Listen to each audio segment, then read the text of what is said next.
안녕하세요. 저는 서울에 살고 있는 이혼녀입니다. 가끔 이곳에 들러 사연을 듣곤 했는데 제가 이렇게 사연을 보내게 될 줄은 꿈에도 몰랐네요. 사연을 듣다 보면 시댁 식구와 있었던 일들이 꽤나 자주 올라오더라고요. 저도 이번엔 시댁에 배신을 당한 적이 있어서 그 사건에 대해 사연을 보내보면 어떨까 싶어서 이렇게 익명으로 용기를 내어 쓰게 되었습니다. 저는 남편을 만난 뒤부터 온전히 저를 위해 살았던 적이 없었던 것 같아요. 저에게 있어서 늘 남편이 1순위이며 제 인생보다는 남편 인생을 지켜주려고 노력했었어요. 하지만 그건 정말 바보 같은 행동이었다는 걸 최근에서야 알게 되었어요. 자신의 인생만큼 중요한 건 없는데 저는 무엇을 위해 남편의 인생을 먼저 생각했을까요? 결국은 이렇게 이혼을 해서 다시는 안 볼 남남으로 살고 있는데 말이죠.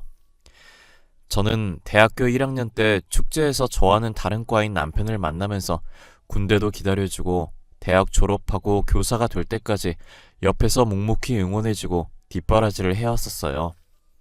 제가 하고 싶어 했던 것들도 다 포기해가면서 남편 교사 만들어주겠다고 노력했었죠.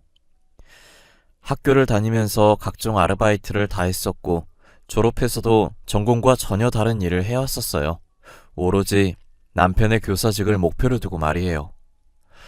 저는 평범한 집안이었지만 남편은 가난한 집안이었기 때문에 교사 준비할 돈이 없었어요. 어차피 저는 등록금을 부모님이 내주셔서 돈 벌 이유가 딱히 없었지만 남편을 위해 제가 자처해서 대학생 때부터 일을 하기 시작했던 거예요. 편의점 아르바이트도 해보고 고깃집 아르바이트도 해보고 학교 앞 맥주집 아르바이트도 해보고 대학생이 할 수 있는 아르바이트는 다 해봤다고 해도 과언이 아니었을 정도였어요. 열심히 알바해서 모은 돈으로 남편 등록금에도 보태주고 책 사는 비용에도 보탰었어요. 남편은 자신을 위해 힘들게 일하는 저를 보며 항상 미안해하고 고마워했어요. 내가 방학 동안 모은 돈이야. 이번 학기 등록금에 보태고 남는 돈은 책 사는데 보태. 내가 지금 너한테 해줄 수 있는 게 이것밖에 없어서 너무 미안해. 너가 뭐가 미안해. 내가 너무 미안하고 고맙지. 내가 이 돈을 받아도 되는 건지 모르겠어. 너는 굳이 일 안 해도 되는데 괜히 나 때문에 매번 고생하고 정말 미안해. 그런 말 하지 마. 진짜 기운 빠져. 나는 너가 아무 걱정 없이 공부에만 몰두했으면 좋겠어. 그리고 그렇게 미안하고 고마우면 나중에 임용고시 합격으로 빚 갚아. 알겠지? 제가 괜찮다고 해도 남편의 얼굴엔 미안함이 가득하더라고요. 저는 남편의 표정을 보고 웃으면서 그렇게 고마우면 임용고시 합격으로 갚으라고 했죠. 남편은 옅은 미소를 띄우고는 고맙다고, 나중에 빚 다 갚겠다고 저를 꽉 안아주더라고요. 가만히 남편 등만 쓰다듬으면서 아무 생각하지 말고 공부만 열심히 했어요. 주변에선 결혼할 사이도 아니면서 굳이 왜 고생하면서까지 뒷바라지를 하냐고 하더라고요. 남편이 공부는 정말 잘하는데 돈 없는 집안 때문에 꿈을 포기하기엔 너무 안타깝다고 했어요. 결혼을 할지 안 할지는 모르지만 지금은 사랑하는 사람이니 최선을 다해 도와주고 싶다고 했죠. 당시 친구들은 저를 한심하다고 했지만 저는 언젠간 제 노력이 빛을 볼 날이 올 거라고 생각했어요. 저는 사장님들이랑 친해져서 졸업 후에도 하고 있던 아르바이트들을 계속했어요. 그 돈으로 혼자 조용히 공부할 수 있게 남편 고시텔도 잡아주고 그 외 필요한 것들도 사다 줬어요. 남편도 제가 자기를 위해 노력하는 만큼 딴짓하지 않고 공부를 열심히 해줬고요. 그래도 노력은 배신하지 않는지 남편은 임용고시 합격했고 그토록 바라던 교사가 될 수 있었어요. 운이 좋게 앞으로 출근할 학교도 남편 집과 가까운 곳으로 발령이 났더라고요. 저는 교사 된 기념으로 남편에게 서프라이즈 파티를 준비했어요. 남편은 제가 준비한 이벤트에 고맙다고 저를 껴안더니 어린아이처럼 울기 시작하더라고요. 우리 이제 고생 끝났어. 다 끝난 거야. 그동안 너무 고생 많았어. 너 없었으면 교사는 꿈도 못 꿨을 거야. 너무 고마워. 고맙다는 말밖에 할 수가 없어. 아니야, 고맙긴 뭘. 교사가 된 걸 진심으로 축하해. 아이들한테 배울 점 많은 선생님이 되어줘. 나는 너가 해낼 줄 알았어. 너무 장해. 너도 나만큼이나 고생 많았어. 내가 이거 줄 날만 기다리면서 항상 5단에 넣고 다녔어. 임용고시 합격하면 주려고 했는데 오늘 드디어 이걸 너한테 줄 수 있게 됐네. 손 내밀어봐. 이게 뭐야? 반지? 공부하느라 밖에 나갈 틈 없었을 텐데 이런 건 또 언제 샀어? 반지가 생각보다 많이 비싸더라고. 지금은 내 형편이 좋지 못해서 비싼 건 못 해주지만 이제 돈 버니까 앞으로 돈 모아서 더 비싼 반지 손에 끼워줄게. 그러니까 나랑 결혼해줄래? 그러자. 나는 좋아. 진짜 매일 품고 다녔던 거야? 반지 너무 이뻐. 나한텐 이 반지가 세상에서 제일 이쁘고 제일 값비싼 반지야. 너무 고마워. 남편은 제게 갑작스러운 프로포즈를 했고 저는 남편의 프로포즈를 받아주었어요. 이제 저와 남편 둘 다 고생은 끝이라고 행복한 일만 남았다고 생각했어요. 하지만 저희만 좋다고 해서 결혼을 할 수 있는 게 아니었어요. 프로포즈를 받고 정식으로 결혼 허락받기 위해 남편 집에 갔었는데 시어머니께서는 아르바이트 신분으로 있는 저를 못마땅히 여기셨죠. 아이, 너는 교사 된 지 며칠이나 됐다고 벌써부터 결혼할 여자를 데려오는 거니? 그것도 올바른 직장 없이 아르바이트나 하고 있는 여자를 말이야. 눈이 이렇게 낮아서야 뭐... 어머니, 말 함부로 하지 마세요. 이 사람 없었으면 저 교사 못됐어요. 저 교사 만들어준 건 다 이 사람입니다. 그리고 그동안 어머니께서 해주신 게 뭐가 있어요? 이게? 이제 좀 컸다고 애미한테 눈을 부릅뜨고 얘기하네? 그렇게 좋으면 둘이서 알아서 결혼해. 네 인생이니 말리진 않으마. 안 그래도 그럴 생각이에요. 저희도 어머니한테 손 벌릴 생각 하나도 없어요. 그냥 허락만 받으러 온 거죠. 그럼 허락한 줄 알고 나가볼게요. 남편은 제 손목을 잡고 일어났고 시어머니는 떠나는 저희 뒤통수에 대고 싸가지 없다고 자식 키워봤자 다 소용없다면서 혼자서 궁시렁거리셨어요. 이렇게 나와도 되는 거냐고 물어봤지만 남편은 상관없다고 하더라고요. 어차피 자기가 누구랑 결혼하든 상관 안 할 거라고 하면서요.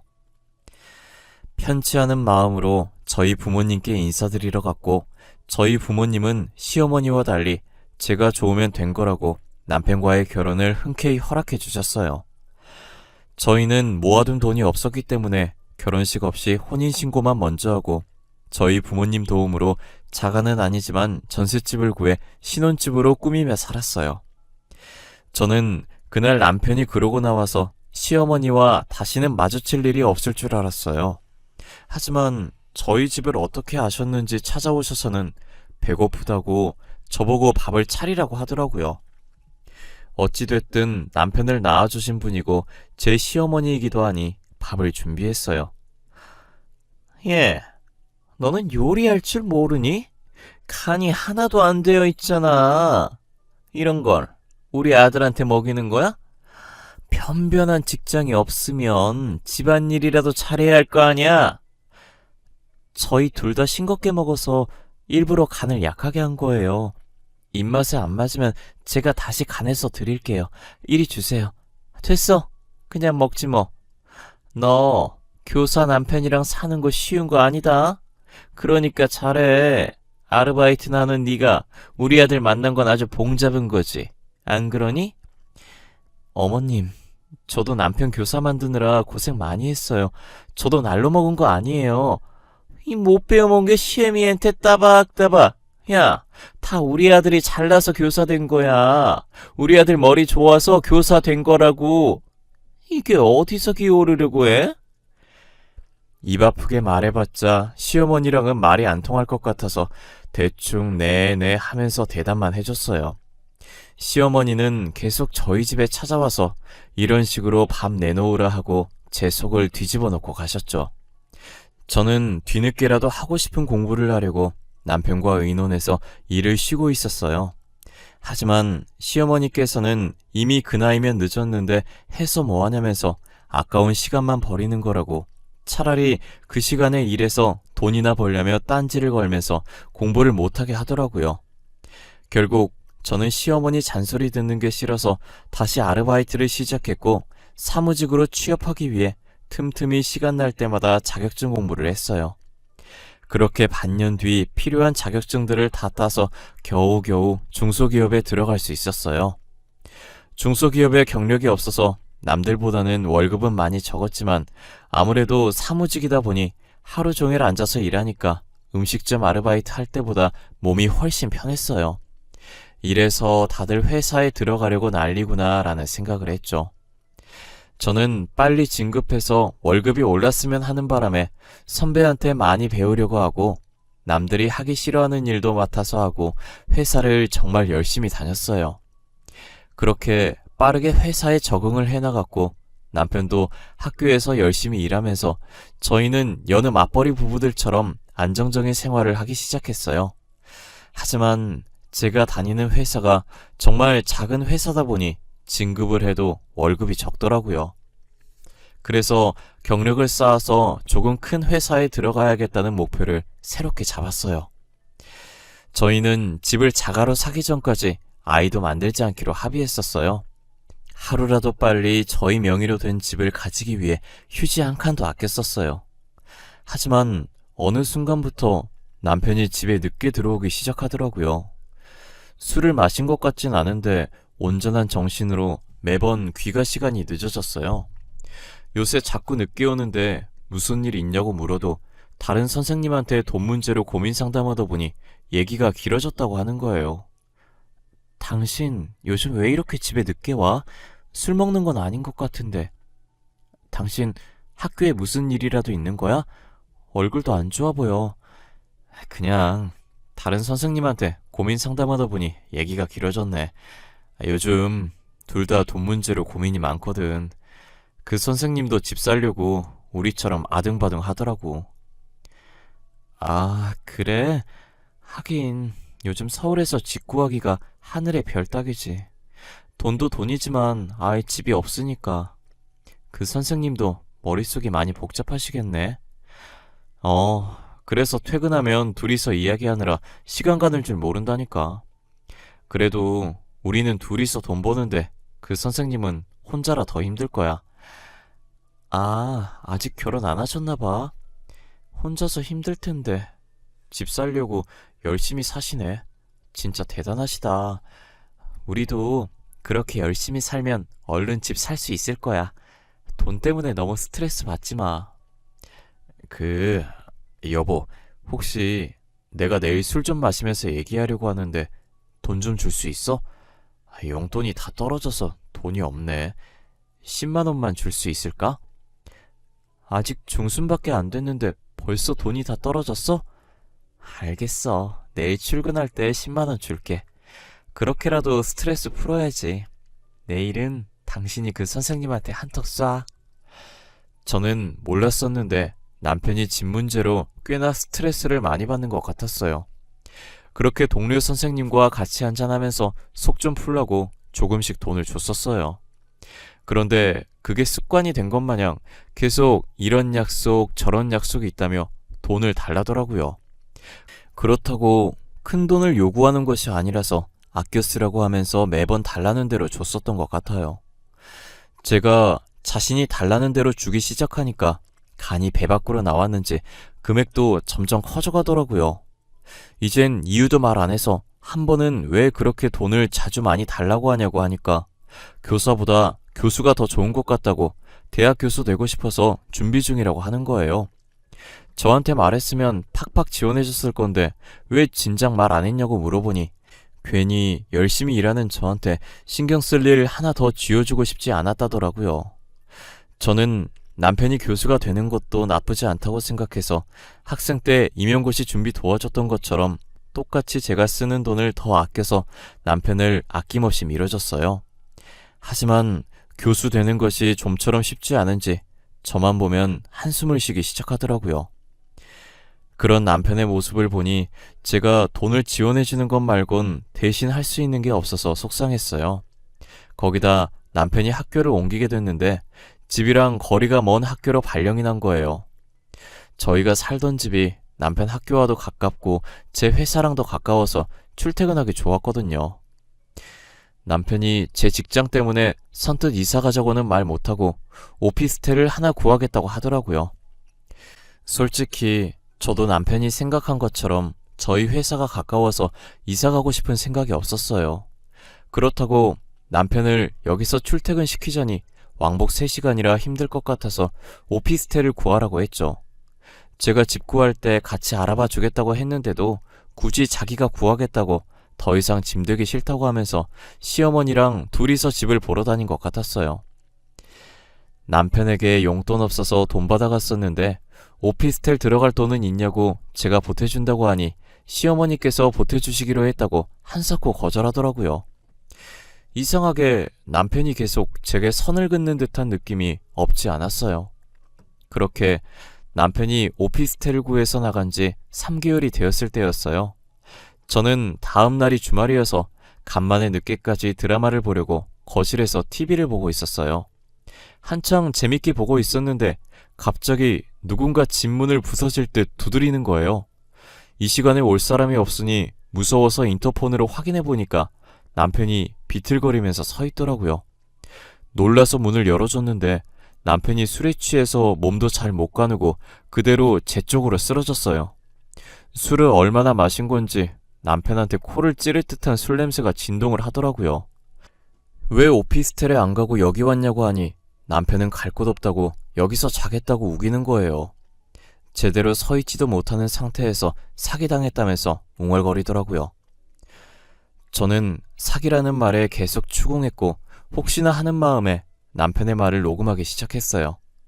정신 차렸을 때 분명 저한테 얘기 안 할 것 같아서 나중에 물어보려고 녹음한 것이죠. 사기당했다고? 무슨 사기당했는데 갑자기 쳐들어와서 이게 뭔 난리야. 술은 또 얼마나 마신 건데. 여보, 정신 좀 차려봐. 내 말 들려? 아, 시끄러워. 아줌마, 여기 소주 한 병만 더 주세요. 오늘은 이거 마시고 진탕 취할 거야. 소주랑 돼지 껍데기도 하나 주세요, 아줌마. 돼지 껍데기 같은 소리 하고 있네. 여기 식당 아니야. 정신 좀 차려봐. 아니, 당신이 무슨 사기를 당했다는 거야? 무슨 사기 당했는지 말 좀 해보라고.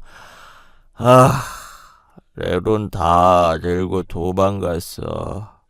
걔가 나랑 우리 엄마 돈 다 들고 튀었어. 부자라고 하더니 그것도 아니었어. 나는 엄마 말만 믿다가 망한 거지 뭐. 누가 당신 돈을 다 들고 도망갔다는 거야? 내가 알아듣게 좀 말해. 그래야 도와주든 말든 하지. 범인 잡아야 할 거 아니야. 아줌마, 이 얘기 저희 집사람한테는 비밀이에요. 알겠죠? 우리 둘만 알고 있어야 해요. 에? 저 다른 여자 만난 거 알면 진짜 집에서 쫓겨나요. 집사람은 나만 보며 살았는데 너무 미안해. 알고 보니 남편은 이때까지 저 몰래 시어머니께서 소개시켜준 여자를 만나고 있었어요. 시어머니도 여자 집안이 부자라는 걸 듣고 남편에게 소개시켜준 것이었어요. 남편은 처음에 안 만난다고 했었는데 계속 시어머니께서 몰아붙이는 바람에 만나기 시작했더라고요. 부자라는 말만 듣고 시어머니는 저와 이혼시키고 상간녀랑 결혼시키려고 했죠. 그런데 상간녀는 사실 부자도 아니고 백수에 가진 것 쥐뿔도 없는 여자였어요. 상간녀도 교사 남편 만나 안정적인 남편 월급 받아먹으면서 인생 펴볼 생각만 한 거죠. 상간녀는 부자인 척하면서 아버지가 엄해서 돈 달라는 소리를 못하겠다고 하면서 계속 남편한테 돈을 뜯었고 그동안 제가 줬던 돈들은 다 그 상간녀한테 갔어요. 그리고 저희 집과 먼 학교에 발령이 났다는 말도 거짓말이었어요. 상간녀랑 같이 살려고 시어머니랑 같이 있는 돈 없는 돈 다 끌어서 오피스텔을 구한 거더라고요. 그런데 상간녀가 같이 살다가 더 이상 남편한테 뜯을 돈이 없다는 걸 알아차리고 남편 몰래 오피스텔 전세금을 다 빼서 도망가 버린 거예요. 그렇게 상간녀한테 모든 돈을 다 뺏긴 남편은 빈털터리가 돼서 다시 저희 집에 돌아온 거죠. 저를 식당 아줌마라고 생각하고 있었던 일들을 다 말하는데 듣는 내내 어처구니가 없더라고요. 상간녀가 있었던 것도 어이가 없지만 그 상간녀한테 전 재산을 뺏겼다는 게 정말 기가 찼어요. 제가 학생 때부터 그동안 어떤 고생을 해가면서 남편을 교사로 만들어 왔는데 한순간에 제가 쌓은 성들이 무너지는 기분이었어요. 누군가 제 머리를 망치로 세게 치고 지나간 듯한 얼얼한 느낌이 들었죠. 남편은 제게 모든 것을 말한 뒤 정신을 잃고 쓰러졌는데 침대까지 들고 가기 싫어지더라고요. 그래서 그냥 바닥에 자든지 말든지 신경도 안 쓰고 저 혼자 방에 들어와 침대에 누웠어요. 저는 날 박는 대로 이혼할 거라고 하면서 이혼서를 던지고 쫓아내야지 하는 생각으로 가득 찼었지만 시간이 지날수록 그동안 제가 바친 세월들이 눈앞으로 지나가더라고요.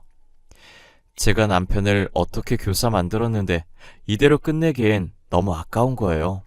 그래서 저는 아무것도 못 들은 척 참고 지내려고 했어요.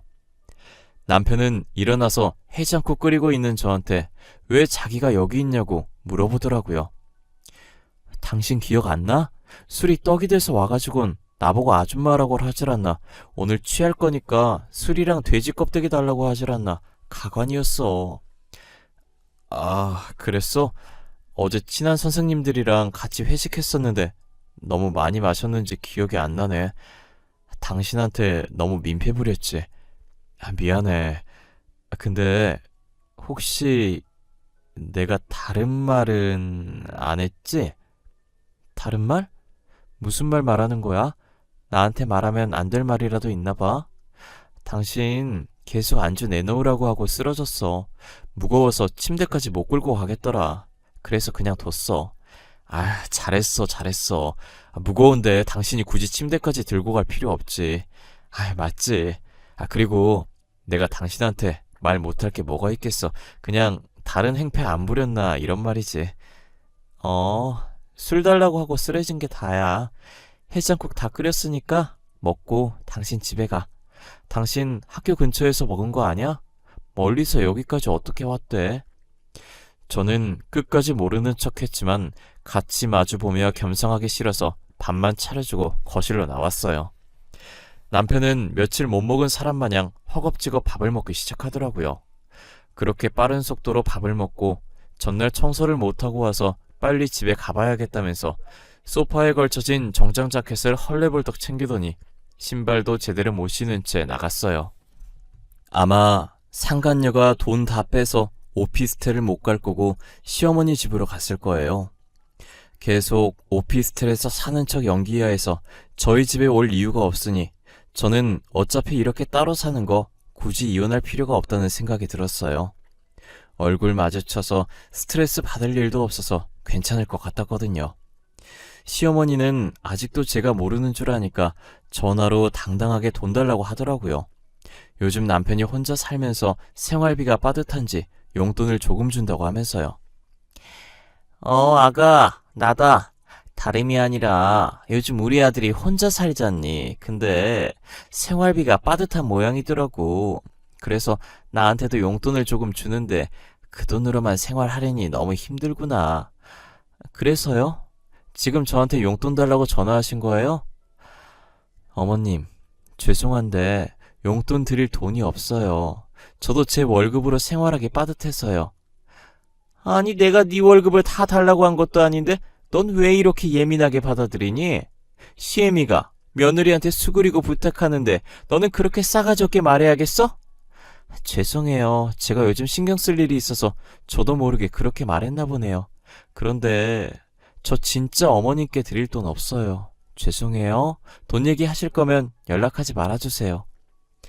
뻔뻔하게 돈 달라고 하는 시어머니 태도에 화가 울컥울컥 나오려고 했는데 이악 물고 끝까지 참았어요. 제가 다 알고 있으면서 이혼 안 하는 걸 알면 어차피 이혼 안 할 거니까 더 당당하게 나올 것 같더라고요. 차라리 지금처럼 제 눈치라도 봤으면 하는 마음에 화나는 마음을 꾹꾹 누르며 참았어요.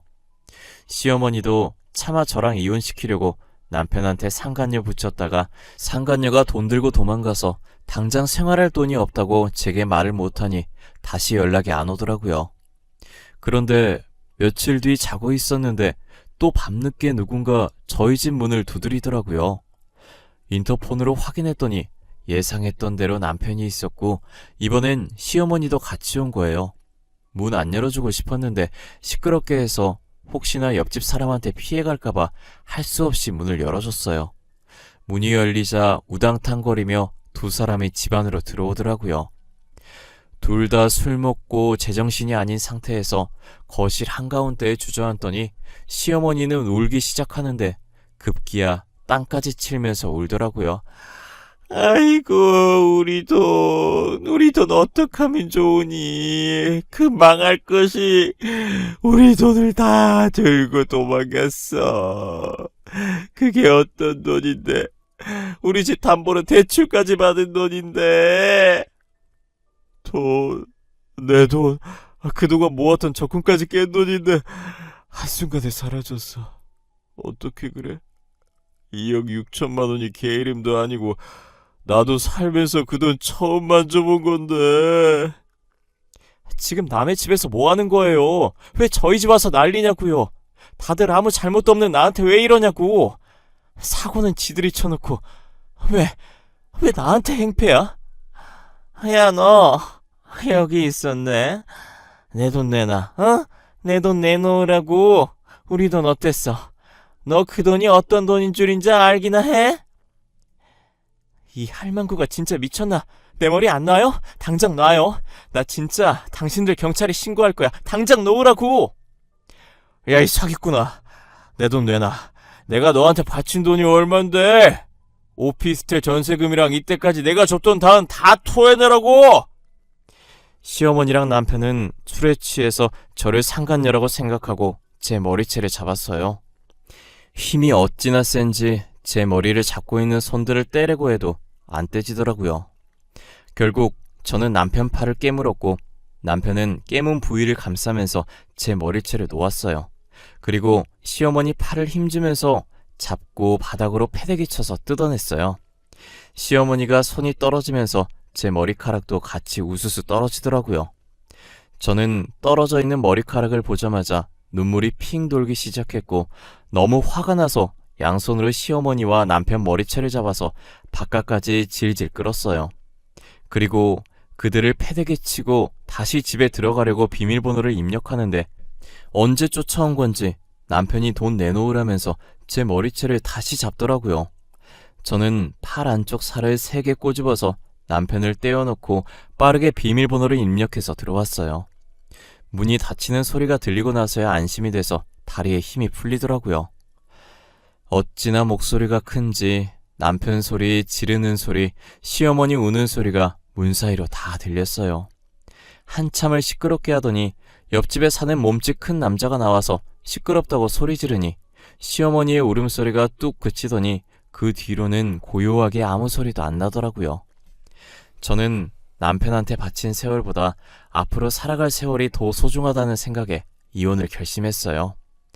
계속 과거에 잡혀있다간 저 두 사람에 의해 미래에 제가 죽을 것 같은 기분이 들었어요. 다음날 일어나자마자 아프다는 핑계를 대고 회사에 월차를 냈고 저번에 남편이 술 취해서 불륜을 인정했던 녹음본을 들고 변호사를 찾아갔어요. 남편에게는 이혼 소송을 했지만 여자가 누군지를 찾지 못해서 상간녀 소송은 걸지 못한 게 아쉬웠어요. 상간녀 소송까지 걸었다면 정말 깔끔하게 마무리됐을 텐데 아직까지 찝찝한 기분이에요. 며칠 뒤에 시댁 앞으로 제가 보낸 이혼 소장이 도착했는지 둘이서 저희 집에 찾아와서는 문을 두드리면서 이야기 좀 하자고 잘못했다고 빌더라고요. 저는 집안에 사람 없는 척 하면서 숨죽이면서 가만히 지켜봤어요. 10분 정도 그러고 있다가 집안에 아무 소리가 안 들리니 포기하고 돌아서더라고요. 이사를 안 가면 계속 찾아올 것 같아서 집주인한테 제 사정을 다 설명하고 계약 기간이 아직 남아있었지만 급하게 전세금을 뺐어요.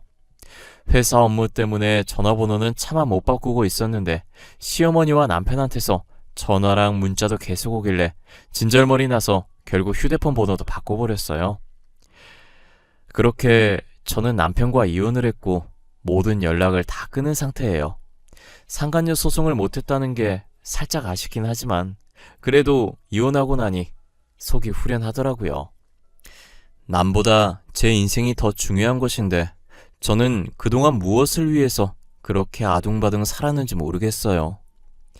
지나고 보니 그 세월들이 너무 아깝고 전 남편을 사랑했던 마음이 가여웠어요.